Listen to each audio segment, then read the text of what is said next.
Esta es la segunda parte del tema de introducción a diagnóstico y resolución de problemas. ¿Cuál es la definición de troubleshooting?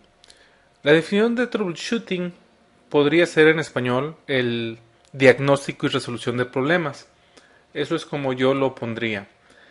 Ahora bien, Cisco nos dice que troubleshooting son 3 pasos. El primer paso es responder al reporte de un problema.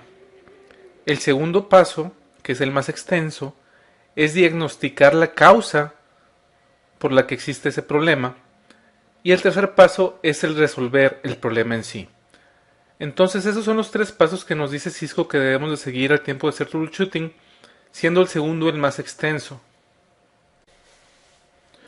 Ahora bien, decíamos que el primer paso para el troubleshooting es responder a un problema. El responder a un problema puede ser cuando alguien nos llama diciendo que tiene un problema en la red. Por lo regular el usuario final no nos va a dar mucha información.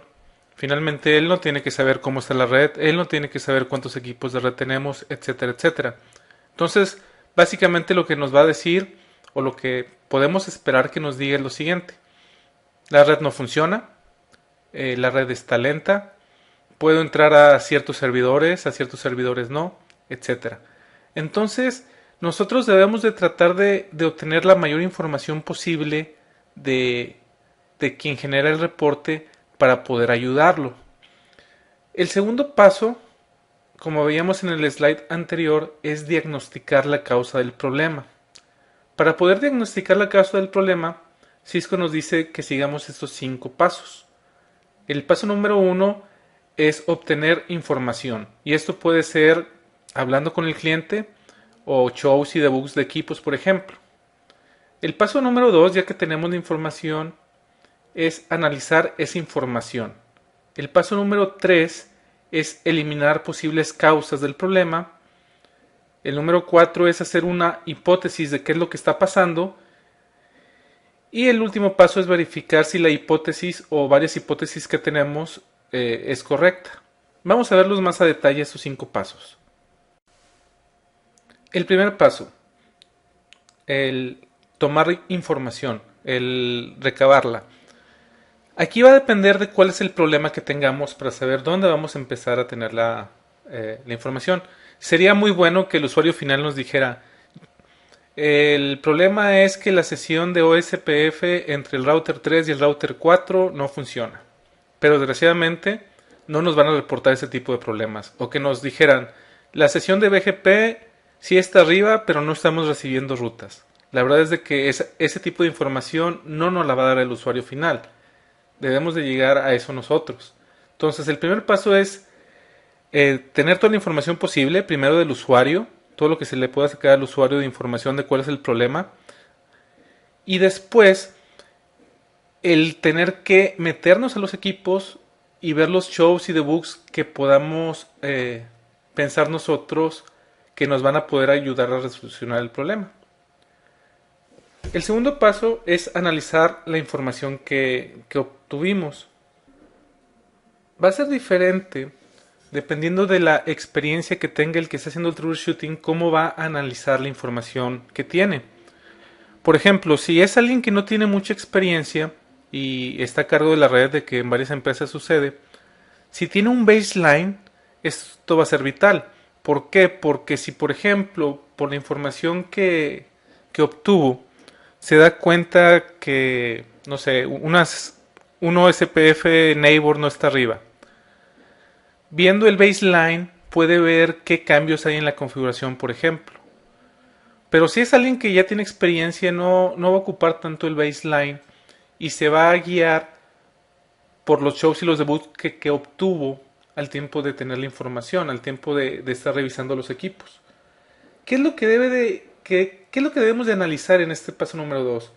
Lo importante es tener claro qué está ocurriendo con la red, qué está diferente de cómo debería de estar y qué es lo que debería de estar haciendo. Es decir, comparar cómo está a cómo debería de estar. Si podemos contestar la pregunta, esas 2 preguntas, cómo está y cómo debería de estar, ya tenemos mucha información con la que podamos trabajar.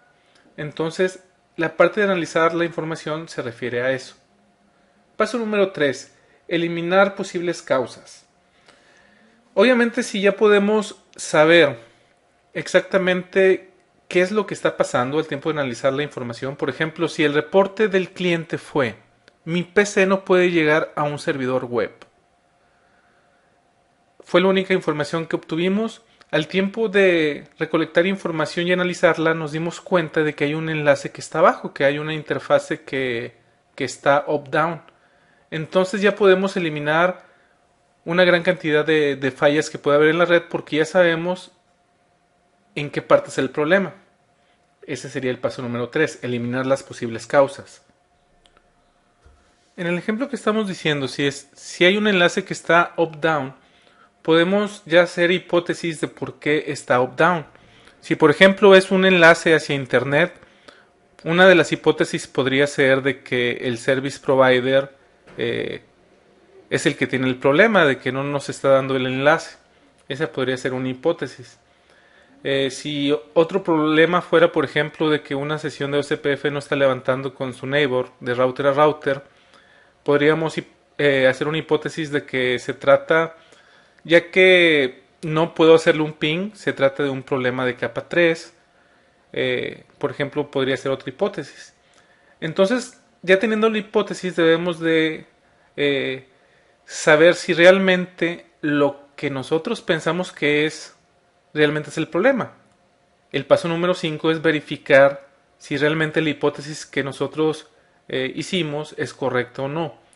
¿Cómo se verifica la hipótesis? Puede ser un cambio de configuración, puede ser marcarle al ISP y preguntarle que si tienen algún problema, etcétera, etcétera. De esa manera podemos verificar la hipótesis.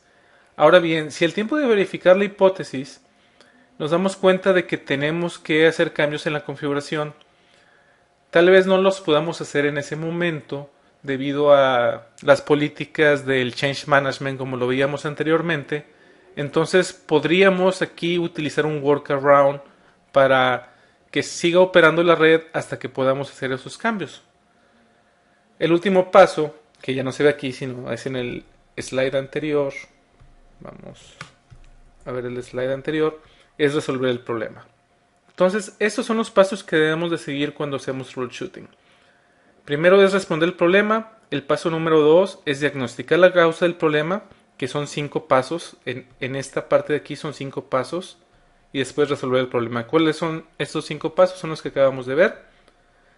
Son estos 5.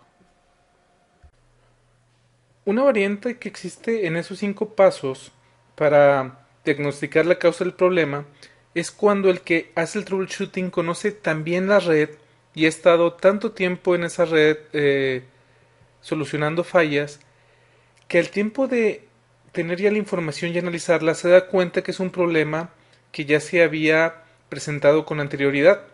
Entonces, por lo regular, ese tipo de persona lo que hace es eliminar los pasos 3 y 4 y simplemente verifica que realmente sea el problema que ya se había presentado con anterioridad. Entonces se pueden eliminar estos dos pasos y a eso se le llama shoot from the hip, que es lo que vemos aquí, shoot from the hip.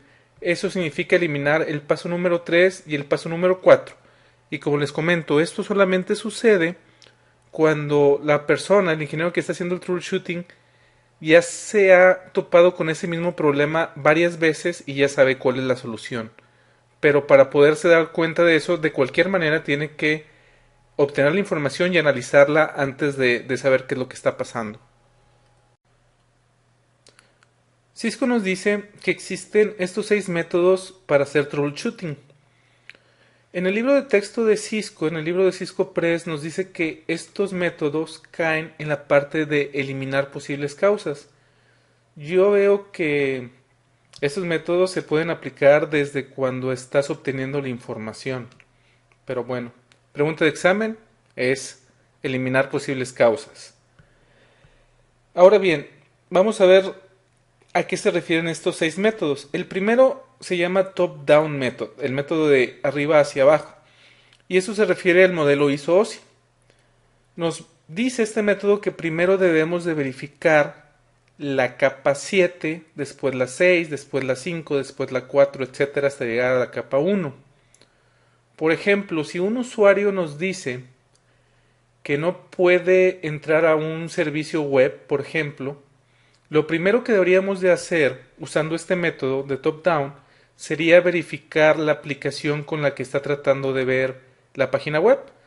Si está usando, por ejemplo, el Internet Explorer, sería verificar si el Internet Explorer está funcionando. La capa 6 y 5 realmente no tienes nada que verificar por ahí. Entonces nos iríamos hasta la capa 4, la de transporte, ver si realmente existe comunicación de capa 4 desde el usuario hasta el server. Si sí funciona, nos vamos a la capa de red, etcétera, etcétera.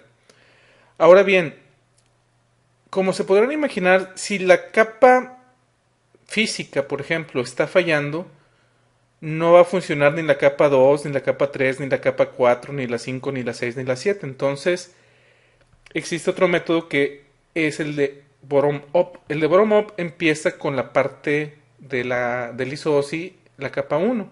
Entonces, por ejemplo, si tenemos el mismo problema que un usuario no puede llegar a una página web, lo primero que tendríamos que checar sería la capa física.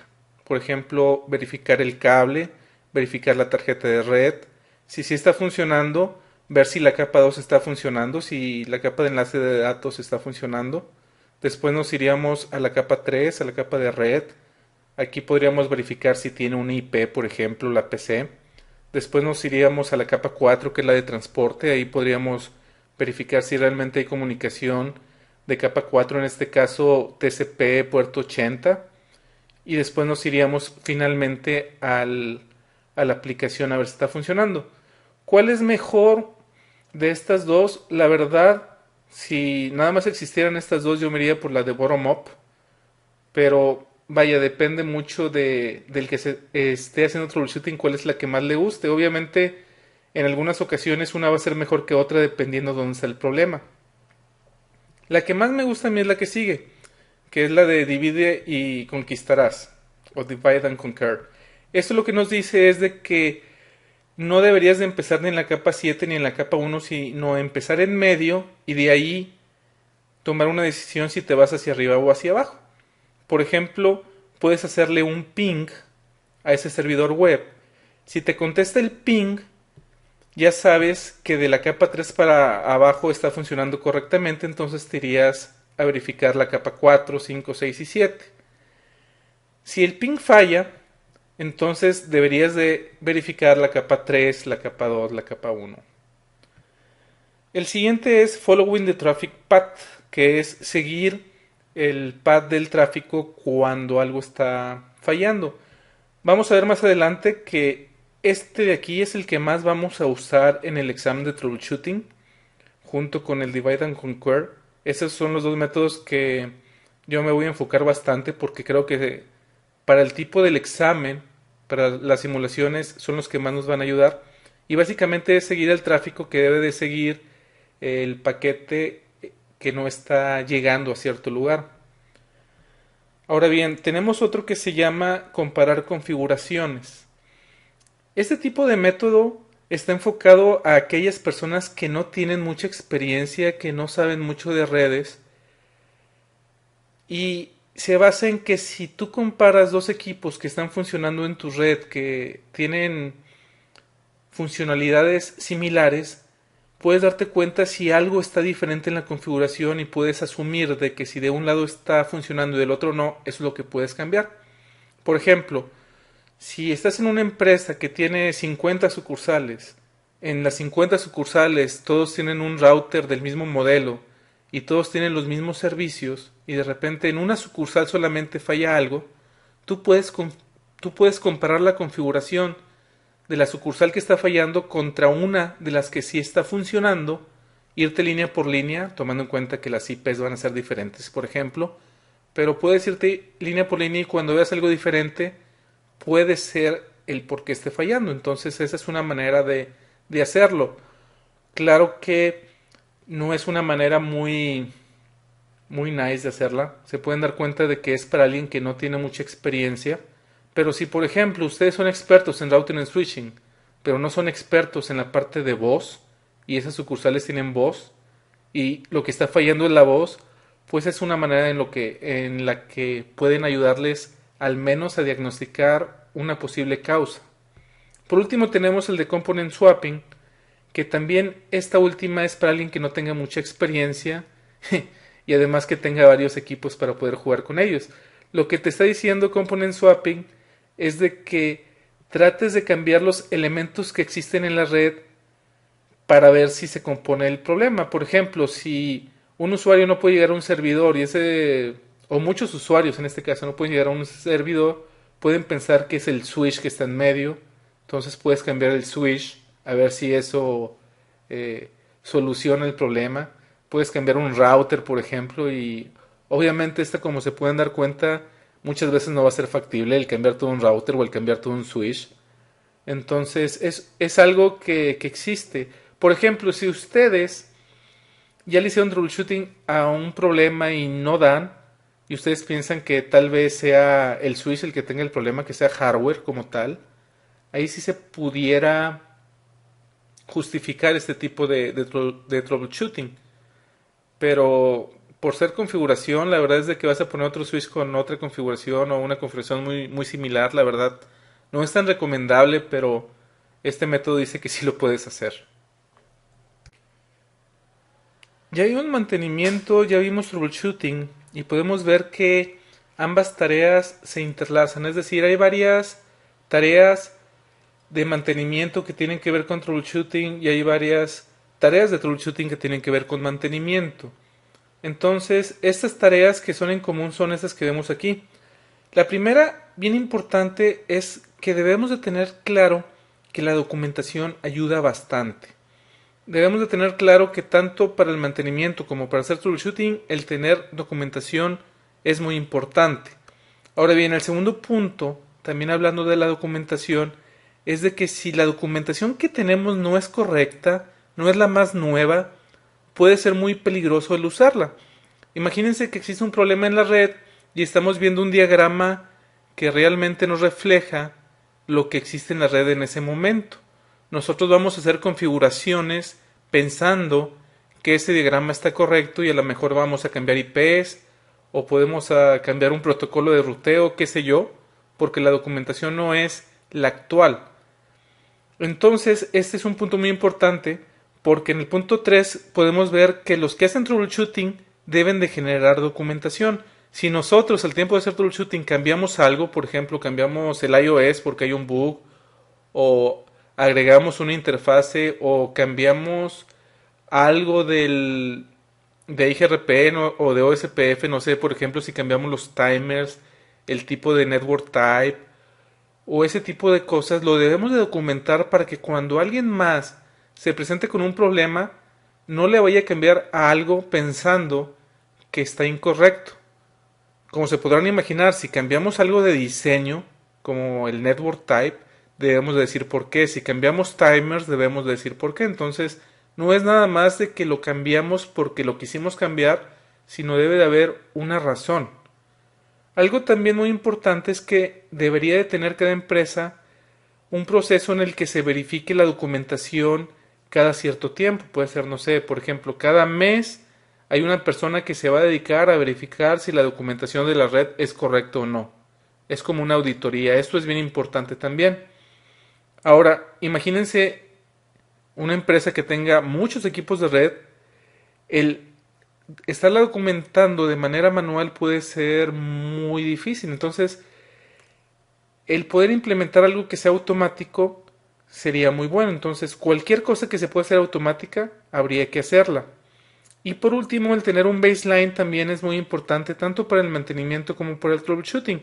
Como les había comentado el ejemplo de que si alguien nos dice que la red está lenta y vemos que el switch está al 80% de su CPU, no sabemos si siempre había estado así, o si empezó hace 2 o 3 días, o si empezó hace 2 o 3 meses. Si tenemos un baseline podemos saber cómo debería de estar la red. Lo que vamos a ver ahora son algunas herramientas que nos van a ayudar bastante a hacer documentación y verificar algunas cosas básicas en ruteadores y switches. Vamos a empezar aquí. Estamos en R4. Y lo único que tiene conectado ahorita R4 es esta misma PC en la que estamos trabajando en la fase Ethernet 01. Eso es lo único que tiene conectado, como pueden ver aquí. La dirección que tiene la PC es la 10.1.4.10 y el router tiene la .9. Esta computadora tiene un servidor FTP. Si ustedes quieren bajar un servidor FTP para hacer pruebas, les recomiendo que bajen el de FileZilla, es gratis, totalmente gratis este servidor FTP, y con este podemos hacer las pruebas. Lo que vamos a hacer es copiar la configuración, el show start, esta configuración que es la de inicio, la vamos a copiar a nuestra PC. Esto es de manera manual. Esta es la carpeta en la que vamos a estar trabajando. Se llama escritorio NetLearning FTP. Como pueden ver ahorita está totalmente vacía. Si nos vamos aquí, esto no es. Si nos vamos aquí, el comando que vamos a usar es uno que deben de conocer del CCNA. Es copy startup config y le vamos a decir que lo guarde en un servidor FTP. La sintaxis es la siguiente, es ftp // después vamos a poner el username que está dado de alta en el servidor de FTP. En este caso hay un usuario que se llama NetLearning. Vamos a ponerle dos puntos y después vamos a ponerle el password de ese usuario. En este caso es netpass. Después le vamos a poner arroba y le vamos a poner la dirección IP del servidor. En este caso es la 10.1.4.10. Le voy a dar enter. Me pregunta, el destino es la 10.1.4.10, ¿sí? ¿Cómo se va a llamar el archivo en el destino? R4config, le voy a poner que sí. Y aquí me manda que ya lo envió. Si nos vamos al... podemos ver que aquí está un archivo que acabo de crear. Si lo abrimos usando el WordPad, podemos ver que aquí está la configuración que acabamos de enviar. Entonces, esta es una manera muy sencilla en la que podemos enviar la configuración a un servidor FTP. Ahora bien, si por ejemplo lo que nosotros queremos es hacer lo mismo, con la diferencia en que no queremos estarle poniendo el user y el password, podemos configurarle al router un user y un password por default. Nos vamos a modo de configuración. El comando es ipftp username y el username es netlearning y el ipftp password es netpass. Nos salimos de modo de configuración y ahora el comando que vamos a usar es el copy startup config. Lo vamos a copiar a ftp // y aquí ya no tenemos que poner el user y el password, nada más tenemos que poner la dirección IP. Es la 10.1.4.10, sí. El destination es R4config, sí. Aquí lo va a sobreescribir. Lo envía. Vamos a ver qué hizo. Nos vamos aquí. Este debe de estar... vamos a abrirlo. Y nos vamos a dar cuenta si lo sobreescribió o no, porque en la configuración debe estar el IPFTP username y el IPFTP password. No lo veo.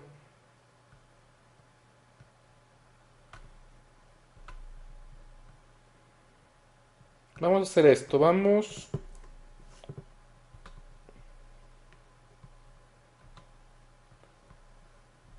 voy a cerrar este de aquí. Voy a borrar este de aquí. Y le vamos a volver a poner el mismo comando.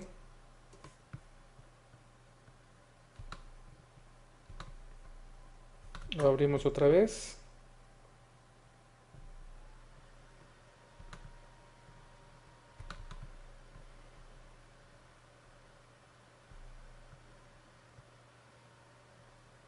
No aparece en el IPFTP server. Vamos a ver si se ve en la configuración realmente. Ah, ya sé cuál es el problema. ¿Ustedes saben cuál es? El problema es de que en el show start no va a aparecer porque no hemos guardado la configuración. Aquí está la configuración que está guardada. En el show run, ahí sí va a aparecer el comando de ipftp username, etcétera, etcétera. Si nosotros guardamos la configuración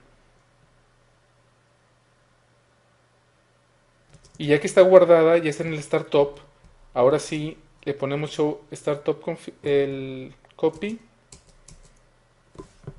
Si nos vamos, ahora sí deberíamos de verlo. Vamos a ver si es cierto, lo abrimos con el WordPad y aquí está. Entonces el problema fue de que como no había guardado la configuración que estaba enviando por FTP era la del startup y no la del running. Eso es bien, bien importante. Muy bien.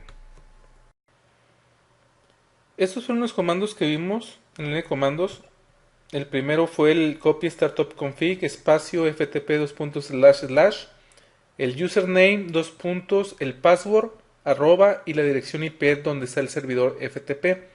Aquí puedes ponerle running también, pero como que si lo que tú quieres estar seguro que tienes es el startup, porque finalmente si se reinicia ese es el que vas a tener, el startup.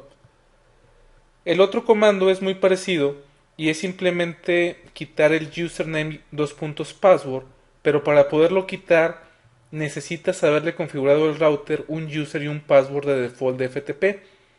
Esto quiere decir de que si en el comando no le ponemos user y password, va a tomar los que tiene por default, pero los que tiene que por default tienen que ser definidos por nosotros con esos dos comandos. Ahora bien, eso es cómo se puede hacer de manera manual el estar mandando la configuración a un servidor de FTP. El iOS te permite que lo puedas hacer de manera automática y vamos a ver cómo se hace. Vamos a entrar a modo de configuración y el comando se llama archive. Aquí debemos decirle con el comando pat a dónde queremos que mande la configuración. Entonces le vamos a decir que el path es ftp // aquí podemos poner el user o el password, más bien el user y el password y el servidor, pero como ya tenemos configurado el IP ftp username y password, no es necesario poner el user y el password, sino sí sería necesario.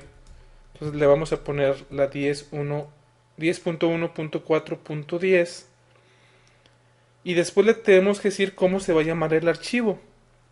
Se va a llamar r4-config. Aquí tenemos varias opciones. Podemos ponerle cada cuando queremos que el router automáticamente envíe la configuración. Esto que sigue es en minutos.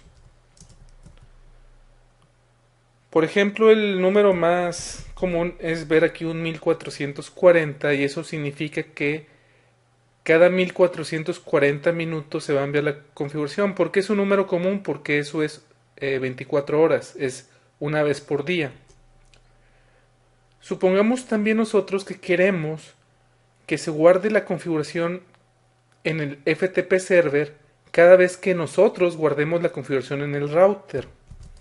Entonces le vamos a poner el comando write memory. El comando para ver si realmente se están guardando las configuraciones es show archive. Podemos ver que no tenemos nada grabado. ¿Qué pasa si le doy, por ejemplo, un copy de la run a la start?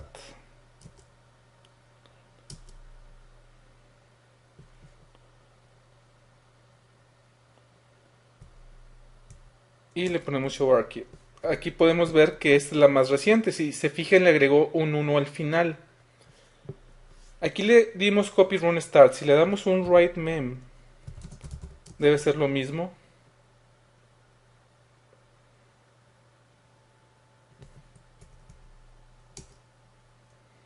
Podemos ver que está ahí. Vamos a ver si la puso en la carpeta. Y aquí está el R4-config-1 y R4-config2. Vamos a cambiarle algo a la configuración. Vamos a ponerle, por ejemplo, ahora host name router 4 en lugar de R4. Guardamos la configuración.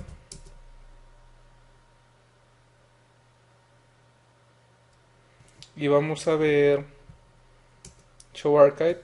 Esta es la más reciente, R3. Ahora supongamos que cuando hicimos esta configuración nos equivocamos y queremos regresar a esta de aquí. ¿Cómo podemos jalarla? Hay un comando que se llama configure replace. Aquí le vamos a decir que tome el ftp 10.1.4.10 y que tome la configuración 2. Al tiempo de que lo haga nos vamos a dar cuenta porque aquí va a decir R3 y no R4, no router, perdón, va a decir R4 y no router 4. ¿Estás seguro de proceder? Sí.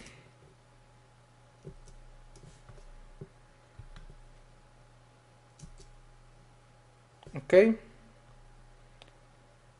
Aquí ya lo hizo. The following commands are failed to apply. Hostname R4. Por alguna razón no lo quiso tomar y se quedó con router. Si checamos la configuración para ver si todo lo demás lo dejó, esto lo dejó, esto lo dejó.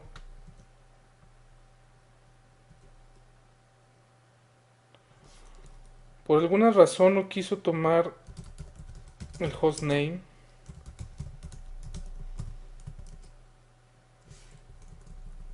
Hostname como R4.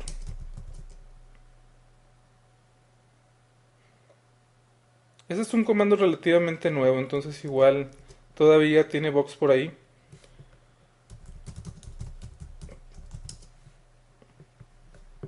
Esa es la que acabamos de guardar, R4. Si nos vamos aquí, R3 debería decir hostname router 4. Hostname router 4.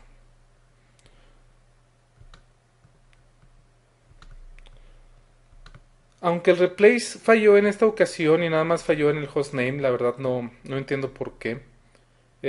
Esta herramienta en sí es muy valiosa porque además de que cada vez que nosotros guardemos la configuración, independientemente de eso, una vez al día va a el ruteador automáticamente a enviar la configuración al servidor de FTP. Obviamente que debe de haber comunicación con el servidor de FTP para que pueda enviar la configuración, pero fuera de ahí todo lo demás es totalmente automático. Entonces, esta es una muy buena herramienta para tener automatizado el tener las configuraciones actuales de todos nuestros equipos.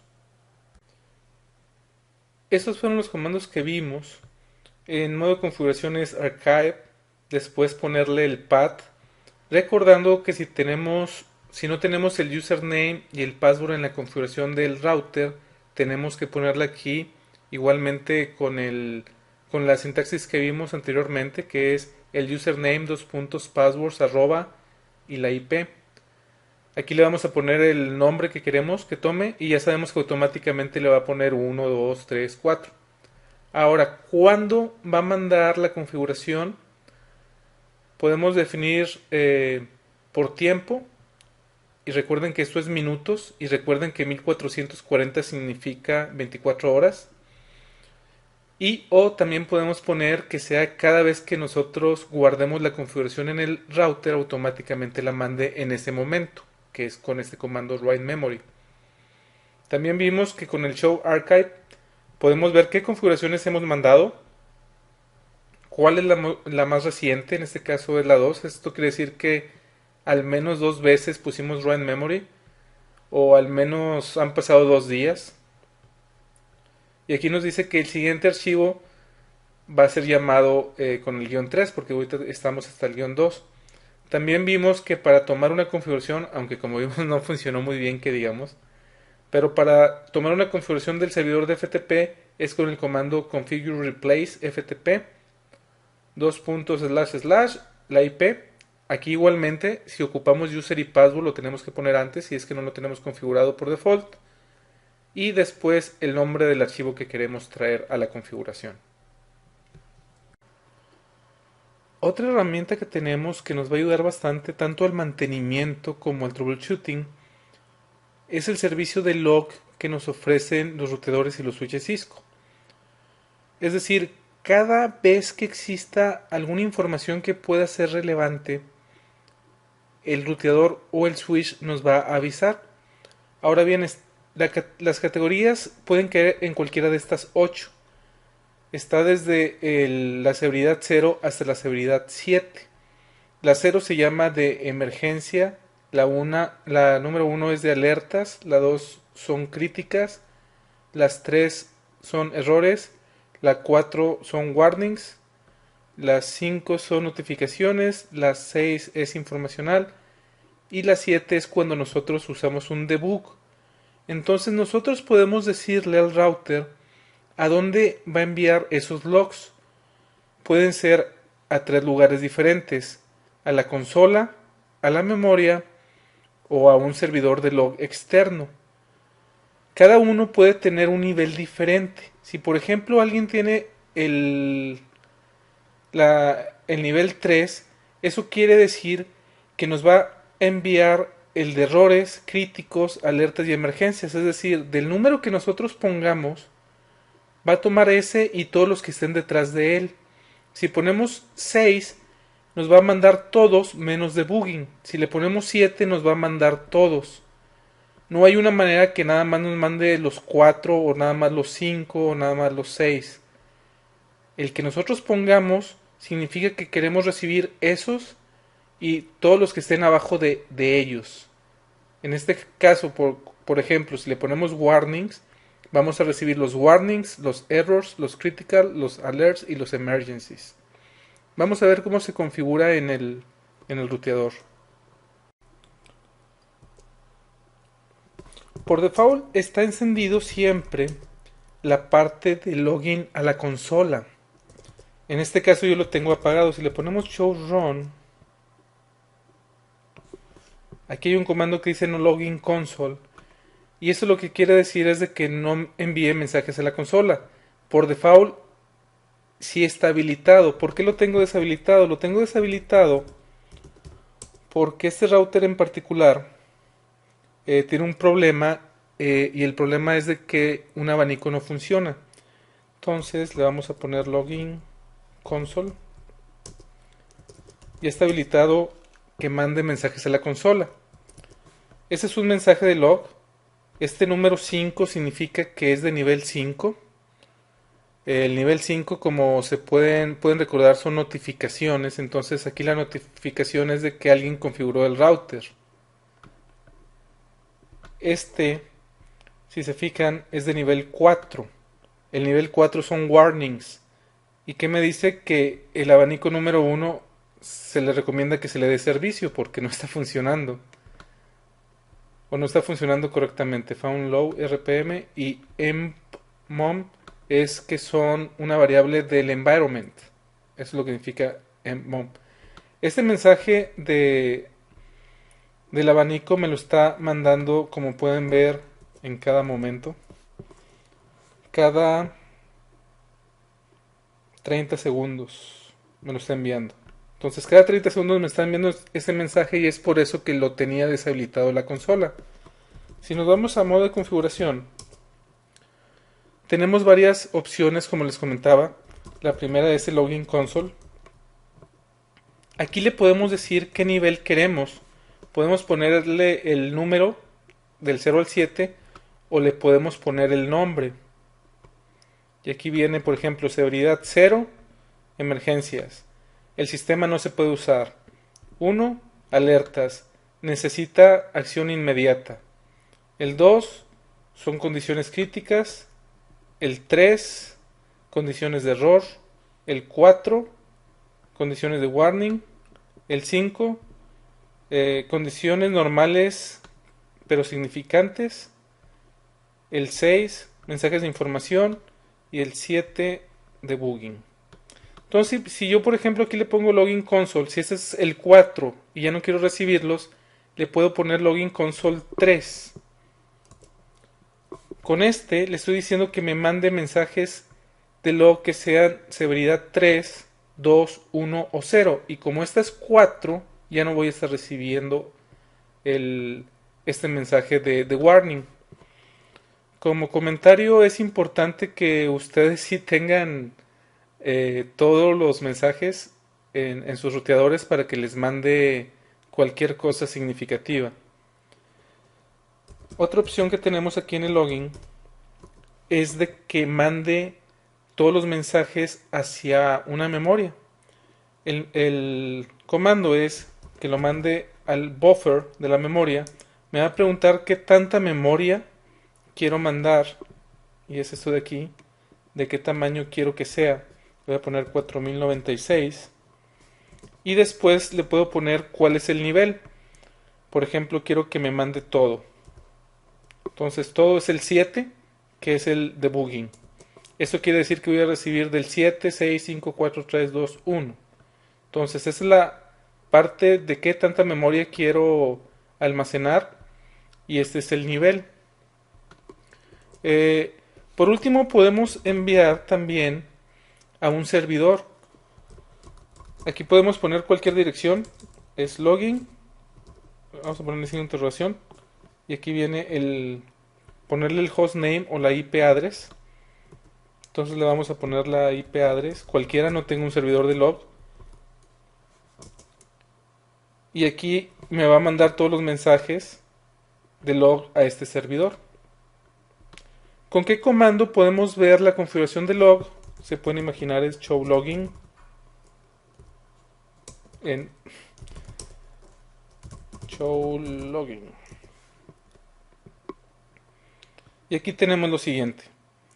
Tenemos el console logging que está a nivel de errors, porque nosotros le pusimos el 3. Hay 78 mensajes en el log. Está el monitor logging. El monitor logging ahorita lo vamos a ver. Está el buffer logging, que está en el nivel de debugging. Y básicamente lo que tenemos aquí. También tenemos que vamos a loguear al servidor 10.1.1.1.1.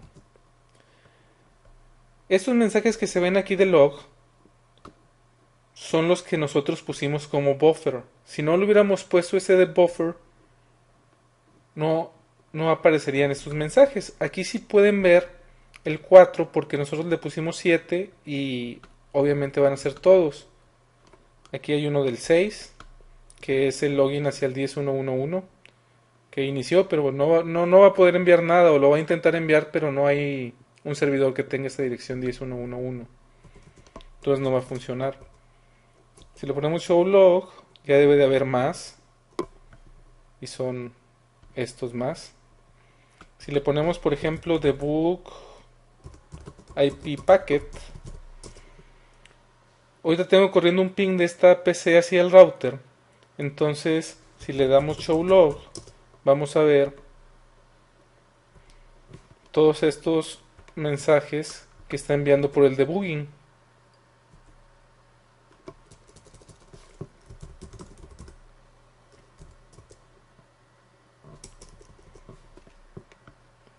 Lo que nos interesa aquí es ver, además de los logs que nos arroja, es entender lo que significa esto. Y lo más importante es saber que el console login está a nivel error, el monitor login está en debugging, el buffer login está en debugging.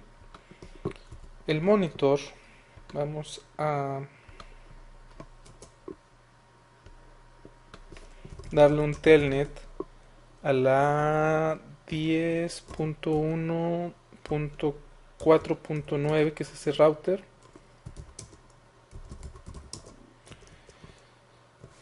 Cuando nosotros le damos un telnet o un SSH, el log que vamos a ver aquí es el que se llama monitor. El que se llama monitor login es el que se ve aquí. Ahora, por default no está habilitado, entonces podemos ver que no estamos viendo ningún tipo de mensajes. Para habilitarlo necesitamos el comando terminal monitor.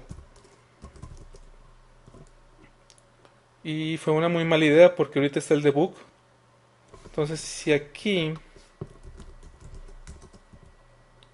vamos a ponerle terminal no monitor. Perdón, no es en modo de configuración.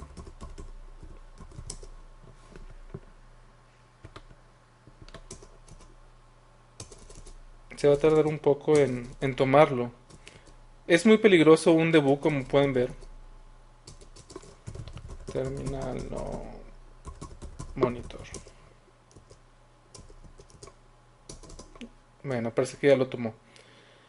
Pero entonces lo que les quería mostrar nada más es de que el monitor login es cuando tú le das un telnet. Ese es el que toma. Aquí ahorita no está encendido, entonces no vemos nada.